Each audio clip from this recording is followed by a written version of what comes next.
గత 24 గంటల్లో పశ్చిమాసియాకు అమెరికా 50కు పైగా యుద్ధ విమానాలను తరలించింది. జెనీవా వేదికగా జరిగిన పరోక్ష చర్చల్లో పురోగతి సాధించామని అమెరికా, ఇరాన్ పేర్కొన్నాయి.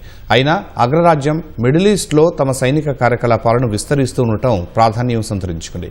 యుద్ధ విమానవాహక నౌక యుఎస్ఎస్ అబ్రహాం లింకన్ ఇరాన్ తీరానికి 700 కిలోమీటర్ల దూరంలో ఉంది.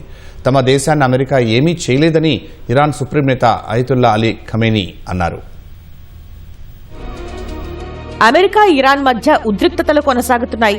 అణు ఒప్పందానికి సంబంధించి ఇరు దేశాల మధ్య చర్చలు జరుగుతున్న క్రమంలో ఓ కీలక పరిణామం చోటు చేసుకుంది. గత 24 గంటల్లో దాదాపు 50 అత్యాధునిక ఫైటర్ జెట్లను అమెరికా పశ్చిమాసియాలో మోహరించింది.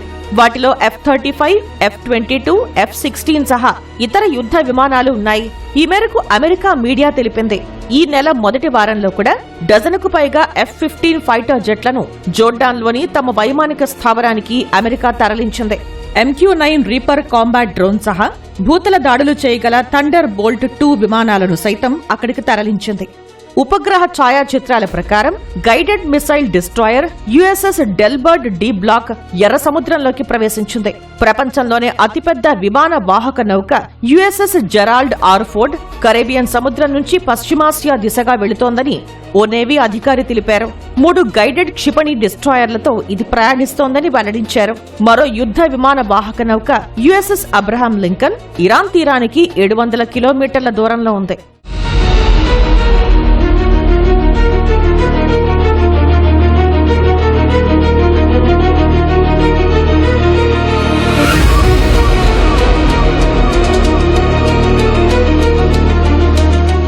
పశ్చిమాసియాలో అమెరికా తన సైనిక కార్యకలాపాలను వేగవంతం చేయడంతో హర్మూజ్ జలసంధిలో ఇరాన్ సైనిక విన్యాసాలు చేపట్టింది.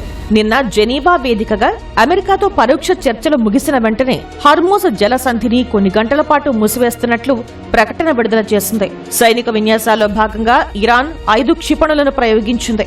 ఈ చర్యపై అమెరికా ఇప్పటి వరకు ఎలాంటి ప్రకటన విడుదల చేయలేదు.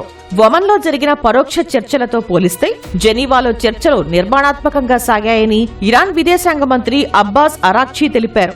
పలు అంశాలపై లోతైన చర్చలు జరిగాయని వెల్లడించారు. కొన్ని అంశాలపై మరిన్ని చర్చలు అవసరమని అమెరికాకు చెందిన ఓ అధికారి తెలిపారు. 2 వారాల్లో కొత్త ప్రతిపాదనతో ఇరాన్ మరోసారి చర్చలకు రానుందని చెప్పారు.